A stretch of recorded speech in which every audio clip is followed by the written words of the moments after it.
let's imagine you have a fridge that you would like to lift out of the floor. So you're going to put a little wedge under it. A better one than this, but just to get the idea. So this is object A. This is object B. You want to lift A up. One way to do it is to push B left.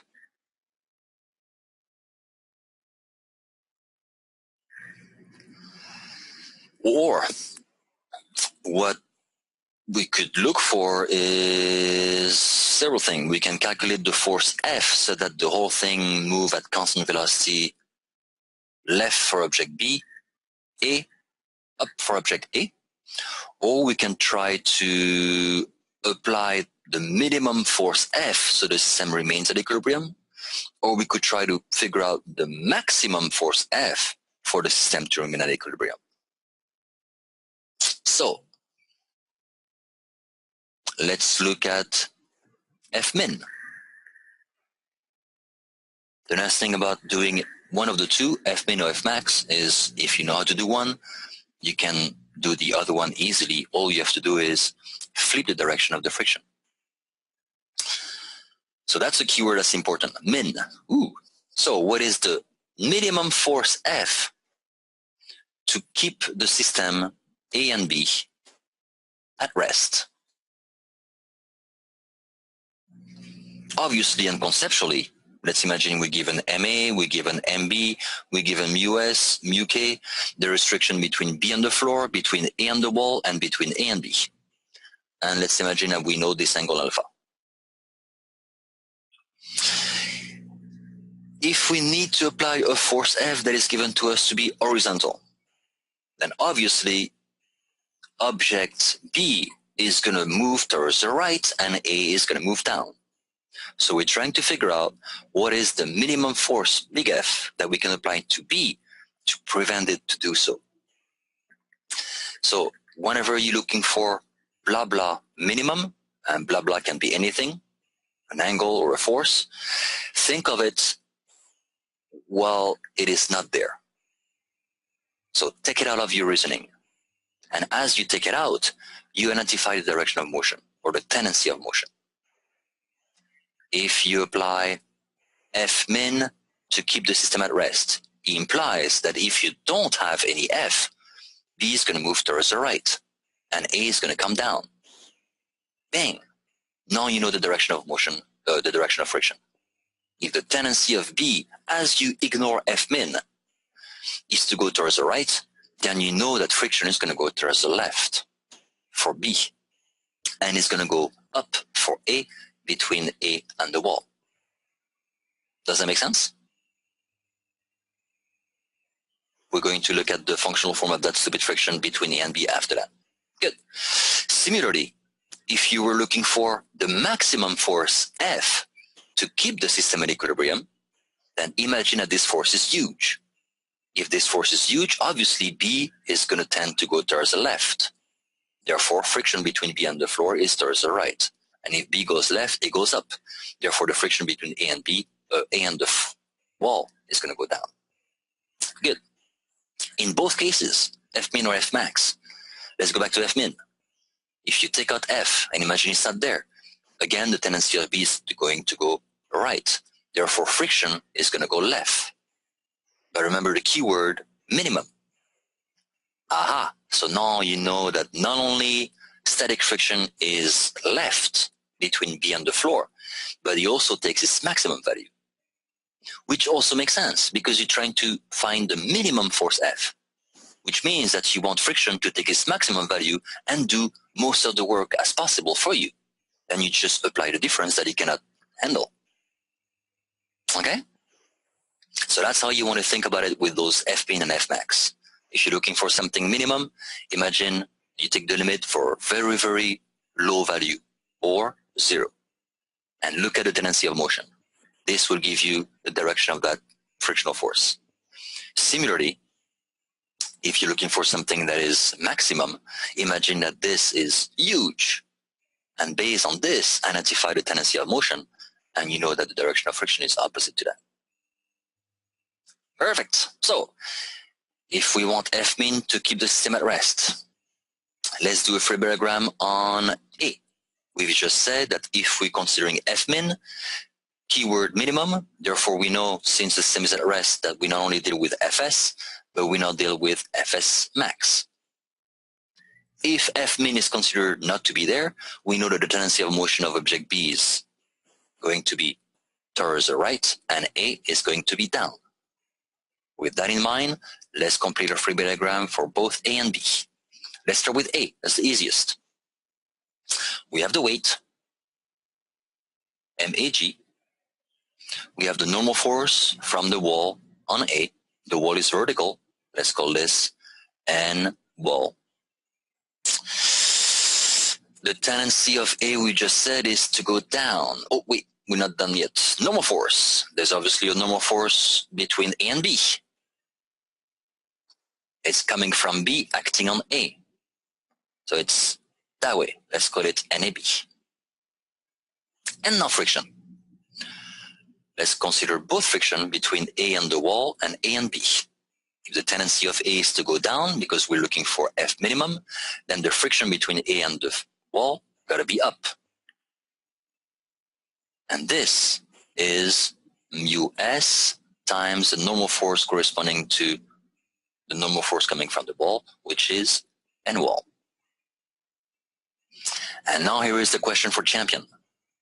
There is also friction between A and B. Look at the intersection or the contact between A and B. As A goes down and B goes right, B is your reference. Along that surface, what is the direction of A with respect to that contact with B? If you consider B as your reference, as A goes down and B goes right, what is the relative motion between A with respect to B at contact? Yeah, excellent. Does everybody see this? Excellent. Down and left or towards 7 o'clock or 8 o'clock or anywhere in between. Excellent. Bang, that friction is right here. And this one is mu S and AB because it deals with the normal force between the two. Okay? Another way of saying this is imagine you put a dot on A. If A goes down and B goes right, obviously the dot that you painted on A is going to move down on left. Therefore, friction is up and right. All right. So that's the free diagram for A. Let's do the one for B.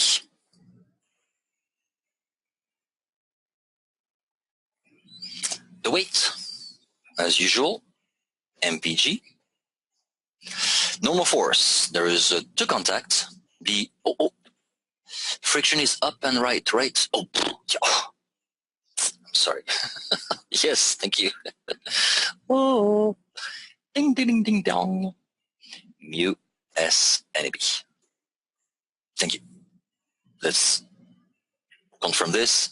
If the tendency of B is to go right and the tendency of A is to go down, the relative motion between A and B at contact is that A tends to go down left and B tends to go up right. Therefore, if the tendency of A at contact is to go down left, friction is opposite to that tendency of motion, which means it's up right. Thank you, John. All right. For B, so we got the weight, two more forces, one from the floor and one from A. The one from A, we know right away because we can use Newton's third law, and we know that this little bugger is our NAB. And the one from the floor, not much more complicated, perpendicular to the floor, up. Let's call this N floor. And that's it. Then we have the force F. And now we have friction. No. Good question, Ray. The question doesn't tell you the tendency. The question is asking you for min or max. And it's due to the keyword min or max that it can deduce the tendency.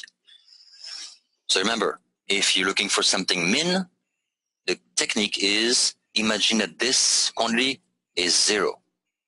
As you do this, obviously, tendency of B is to go right. That gives you the direction of the frictional force. Similarly, if we replace F min and the question is asking you for F max, when you see the keyword max, imagine that the quantity with which the max adjective is associated with is huge. In that case, if you're looking for F max and F max is huge, then imagine that this force will obviously push object B towards the left. Therefore, friction is right. Does that make sense? So it's not the question that will tell you explicitly the tendency of motion. The question will give you those keywords, min and max, and those you will use to deduce the tendency of motion. Okay? So I would suggest that you practice with Atwood system type 3, the one on the inclined plane that we've done, and then take the limit for alpha. So try to figure out what is the maximum value of alpha for the system who's on the inclined plane to remain at equilibrium when you have friction.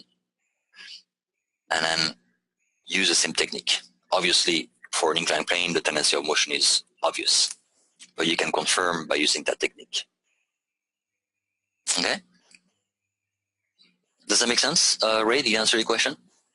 That is not the question I will tell you explicitly, but it's the keyword min and max? Perfect. So the keyword min and max will do two things. It will confirm that you can use Fs max, and it will allow you, in this particular type of cases, to deduce the tendency of motion, which in turn will allow you to deduce the direction of the frictional force. Okay? Remember, frictional force is a little bit tricky, especially when you're dealing with the static force, because we know nothing about it. Kinetic is easy. Static, not so much. A drag, not so much either, even though conceptually it's very easy. So that's gonna be the last thing we do today. All right, so where were we? Weight, normal, force, and friction. Okay, so we're doing F min, therefore the tendency of motion of B is to go right. Therefore, friction between B and the floor must be going left. Hence, this must be mu S and F. Now you tell me what is the direction of the frictional force between A and B. Use the same reasoning. Imagine you put a dot on B this time. As B goes left and A goes down, at the connection between A and B, your little dot that you put on B is going to go up the ramp along A, or not the ramp, but along the surface of A. Hence, what is the direction of the frictional force between A and B?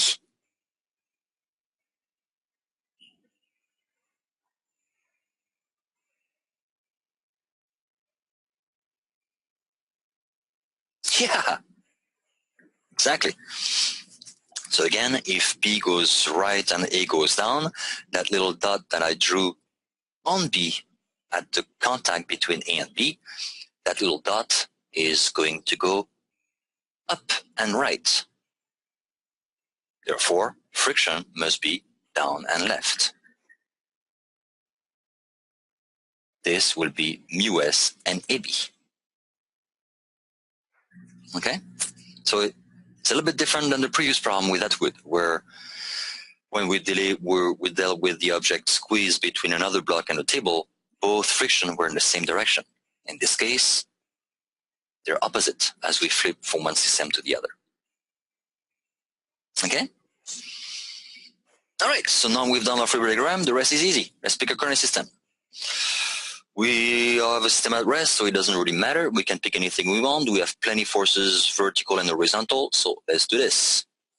X and Y. And similarly, up, X and Y. Now we have to only identify the angle. Obviously, this is alpha, which means that this is alpha. We've done this many times last week. Done. Next one. This is going to be alpha. Therefore, this is going to be alpha. Can you double check my alphas? And confirm that I didn't goof, or if I did, move them for me. Did I identify my alpha correctly on both free body diagrams? Take your time. Remember, it's a two-step process. Start with the force that you're interested in. Identify the two lines that creates that angle. Identify which of those two lines is perpendicular to your force. Then focus on the other line and ask yourself if that other line is perpendicular to your x or your y.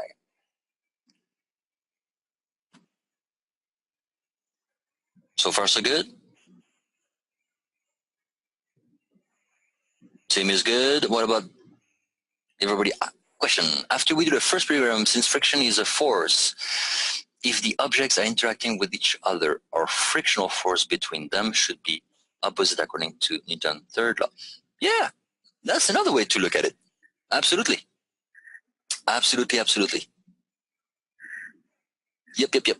John, that is a result that is also confirmed by Newton's third law.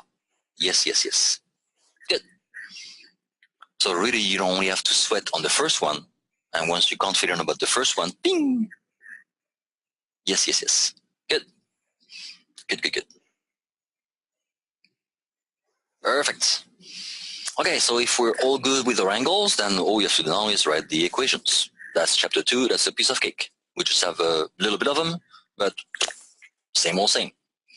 So we have NW. I'm going to start with NW and go counterclockwise, plus mu s NAB cosine alpha minus NAB sine alpha. And that's going to be 0. In the y, we're going to have 0 plus mu s NAB sine plus mu s NW plus NAB cosine alpha and minus the weight. And that's equal to 0. For the next one, object B, same thing. I'm going to start with, let's say, NF and go counterclockwise. So I got 0 in the X, then I got negative F min, negative mu s NF, negative mu s NAB with a cosine alpha, MBG is 0, plus NAB sine alpha. So again, just chapter 2, just a little bit over. Then we have NF, blah, blah, blah, 0, negative mu s NAB sine alpha minus MPG, same, minus NAB cosine. Again, chapter 2. Bang. 1, 2, 3, 4. Before we solve, let's ask ourselves, do we have enough equation to solve for all those stupid unknown? What are all those unknown? Well, F min for sure. Where is F min? There. Up. That's 1. NF, that's 2. NAB, that's 3. Same. Okay. Same. Oh, a new one. LW. Same. Did we count NW? Yeah. Okay, so 4. 4 unknown for equation. Whew. Feel free to practice the matrix method and practice the use of your calculator to solve for this. And I would strongly suggest redo the same problem, but this time look for F max. And then redo the same problem and calculate F so that B and A move at constant velocity. Obviously, B towards the left and A up. So you can redo the same problem with 2 other variations. Make sure you do this. That's a good practice. As you practice this, not only free body diagram, but also equation and then solving the equation, whatever other problem you may go back to, will feel like a piece of cake. Okay? Questions? Refresh my memory. We did cover circular motion, right? At the end of kinematics, conceptually. Or am I getting old and senile? Okay, perfect. So let's review that. Thank you, Tim. Let's review circular motion. Also still conceptually. And then in the energy chapter, we're going to apply them. Oh, question. If it's Fmax to hold this system at rest, the tendency of B would be up. Ooh, yes, exactly.